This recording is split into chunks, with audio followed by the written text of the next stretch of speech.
Alors bonjour mes élèves. On va faire une série d'exercices sur le courant électrique continu, la tension et la résistance électrique. Ça y est. Alors on commence. Donc complétez le tableau suivant. Donc ici c'est le symbole. On a l'intensité du courant.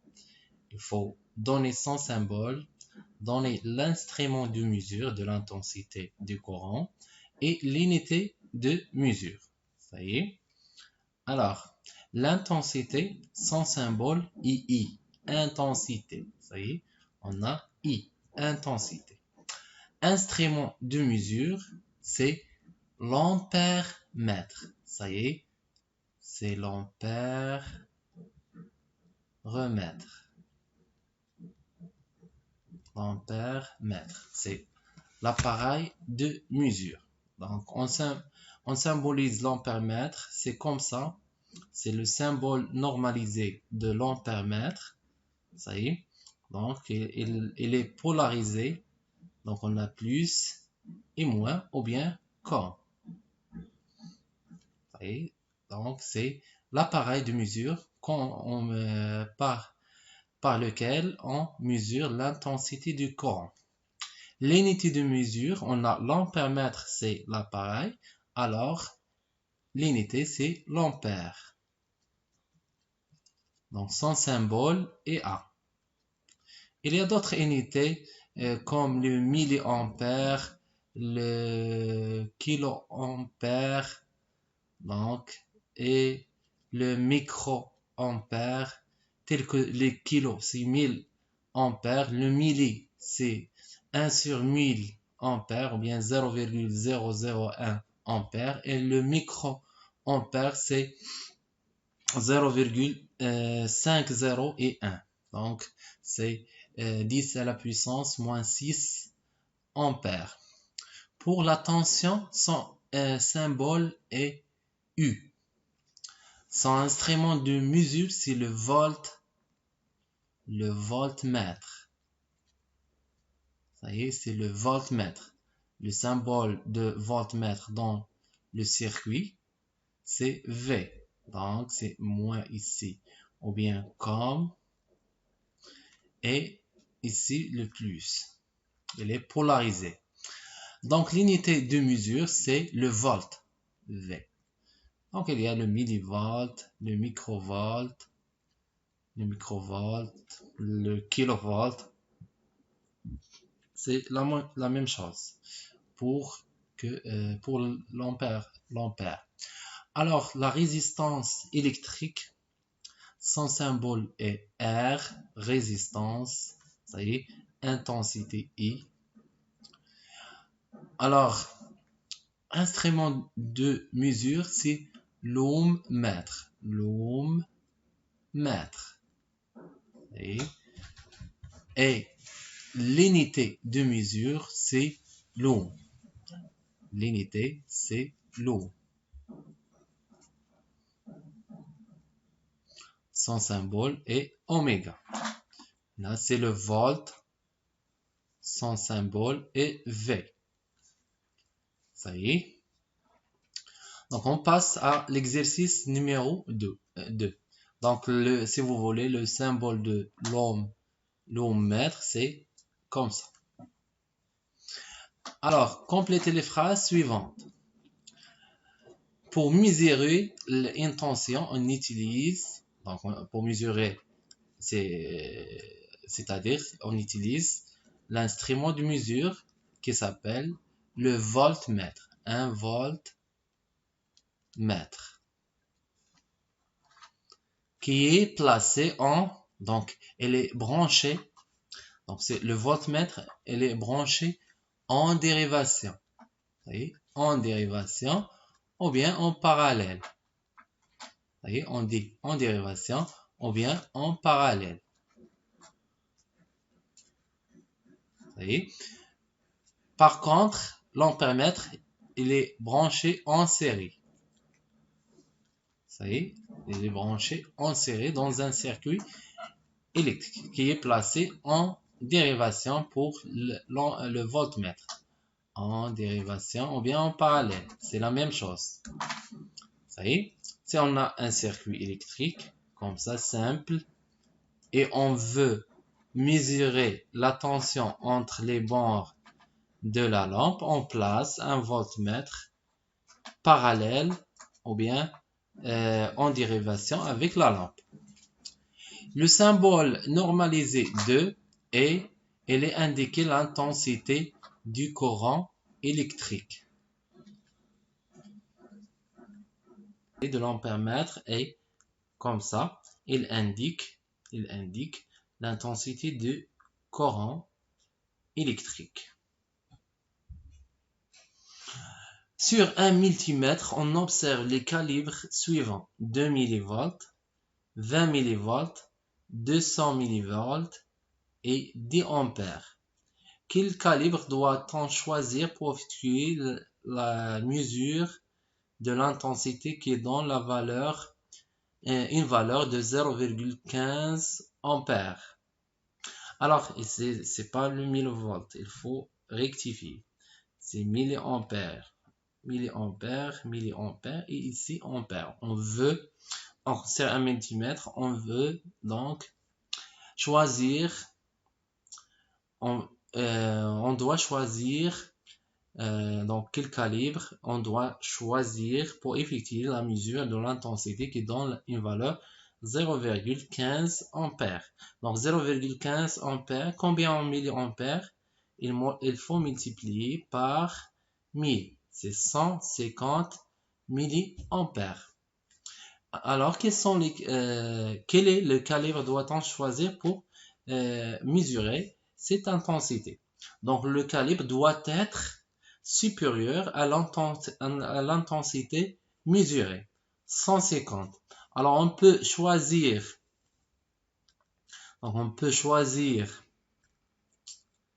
donc soit 200 milliampères, soit 10 milliampères.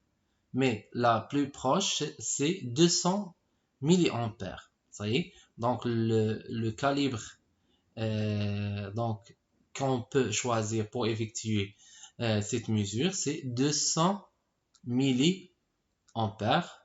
Pourquoi? Parce qu'elle est supérieure à cette intensité et elle est la plus proche de l'intensité.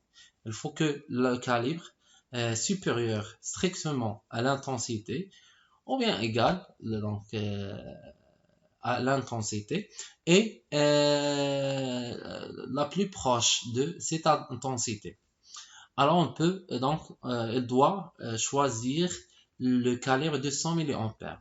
Quels sont les calibres utilisés qui risquent de détériorer l'appareil? Alors quels sont شنو هما les calibres اللي ما خصناش نختاروهم باش ما نخسروش هذا le multimètre? Alors on ne peut pas choisir les calibres 2 milliampères ou bien 20 milliampères car l'intensité elle est plus grande que 2 milliampères et 20 milliampères. Alors il ne faut pas choisir les deux calibres pour ne pas détériorer l'appareil. Donc les calibres utilisés qui risquent de détériorer, c'est 2 milliampères et 20 milliampères. Pourquoi? Car ils sont très inférieurs. Donc 2 milliampères, il est inférieur à 150 milliampères et aussi 20 milliampères, il est inférieur à 150 milliampères. Ça y est, donc pour choisir le bon calibre, il faut prendre le calibre qui est supérieur à l'intensité mesurée. Exercice numéro 4, réponds par vrai ou faux. Le conducteur ohmique résiste au passage du courant électrique. Donc le rôle d'un conducteur ohmique, c'est résister le passage du courant électrique. C'est vrai. Les anneaux de couleur, c'est un conducteur ohmique, indique sa puissance. C'est pas sa puissance, c'est sa résistance. Donc il faut faire attention aux mots qu'on utilise. C'est pas la puissance, mais c'est sa résistance. Plus un conducteur a une forte résistance, plus l'intensité du courant qui le traverse est forte. Non, c'est faux. Donc, plus un conducteur a une forte résistance, plus l'intensité du courant qui le traverse est faible. Ça y est, donc c'est faux. Donc, on sait que le conducteur ohmique résiste le passage du courant électrique. Donc, il diminue l'intensité du courant.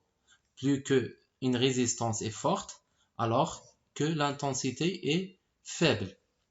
On utilise les résistors pour diminuer l'intensité du courant dans un circuit. C'est vrai, oui. Donc, on utilise les résistances ou bien les résistors ou bien les conducteurs ohmiques pour diminuer l'intensité du courant dans un circuit. Exercice 5. Donc, déterminer les valeurs des résistances du conducteur ohmique. On a donc un conducteur ohmique, il a 3 anneaux et un quatrième anneau. Donc, c'est l'incertitude. Alors, les deux premiers couleurs indiquent 2 chiffres et la troisième indique le nombre de zéros. Ça y est. Donc, les deux couleurs indiquent des chiffres et la troisième indique le nombre de zéros. Alors, il faut apprendre par cœur une phrase. Donc, c'est ne mange rien ou je vous brûle votre grande barbe. Donc, c'est-à-dire, alors ne, c'est noir, mange, marron, rien, rouge, au, orange, G, jaune, V, violet, brûle, B, bleu. Votre, donc,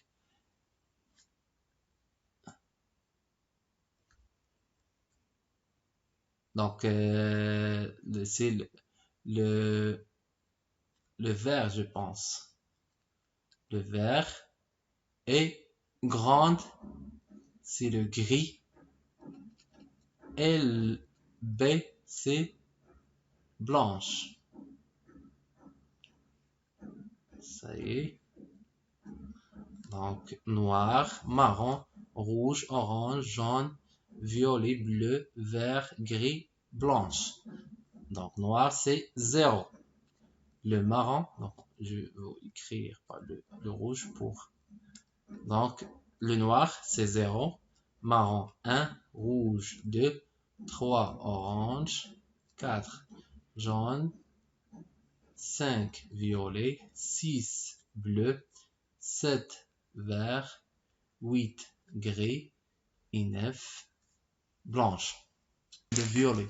Le vert, c'est la première chose. Alors, c'est ici. Donc, je m'excuse. Ici, c'est le vert. Et ici, le violet. Ça y est. Donc, noir, marron, rouge, orange, jaune, vert, bleu, violet, gris et blanche. Ça y est. Chaque couleur indique un chiffre. Alors ici, le marron et le noir. Donc, le marron, c'est 1. Le noir, c'est 0. Donc, le nombre de 0, c'est le rouge. C'est 2 0. Donc, 0, 0. L'unité, c'est l'ohm. Alors, cette résistance, sa valeur est 1000 ohms. Ici, l'orange, donc orange, c'est 3. Le bleu, c'est 6. Le noir, alors, il indique le nombre de 0. Alors, c'est 0 de 0, c'est-à-dire rien. Alors, c'est 36 ohm. Ça y est, il faut, lorsqu'on a le noir, donc le nombre désiré, c'est 0. C'est-à-dire qu'on n'a rien, pas de 0. Ça y est, c'est 1, 0, donc on fait 1. 0, c'est-à-dire on n'a rien. Jaune, vert et violet. Jaune, donc jaune, c'est 4. Vert, combien? C'est 5. Et le violet, combien le violet? 7, 0. Alors, 1, 2, 3, 4, 5, 6, 7. Donc, c'est 7, 0. C'est une résistance. Donc, c'est combien? Oh, c'est grand. Donc, c'est 450 millions ohms. Ça y est? Alors, c'est comme ça. Alors, pour donc déterminer la tension du courant, on a ici, c'est donc pour déterminer la tension du courant, on utilise une relation, laquelle c'est I est égal à C fois N sur grand N. Tandis que C, c'est le calibre, N, c'est le nombre indiqué par l'aiguille, le nombre de gradations indiqué par l'aiguille, et N, le nombre total de gradations. Alors, le calibre ici, combien? C'est 10 volts. Fois N, c'est 90. Sur le nombre total, c'est 100. Alors, c'est combien? C'est 900 sur 100. Alors, c'est 9 volts. Donc, la tension, c'est 9 volts. Déterminer l'intensité du courant. Alors, l'intensité, c'est la même relation, mais on fait I. L'intensité est égale le calibre fois nombre indiqué par l'aiguille, nombre de gradations, sur N, c'est le nombre total de gradations. C ici, c'est 0,5, non, 10. Donc 0,5 ampères fois N. Donc 30, 31, 32, 34, 35, 36, 37, 38, 39. Donc combien là? 1, 2, 3, 4. 34. Je m'excuse, c'est 34 divisé par 100. Donc, c'est combien? On utilise calculatrice. Donc, c'est 0,5 fois 34 divisé par 100 est égal, c'est 0,17 ampères. Alors, l'intensité, c'est 0,17 ampères. Merci de votre attention et à bientôt.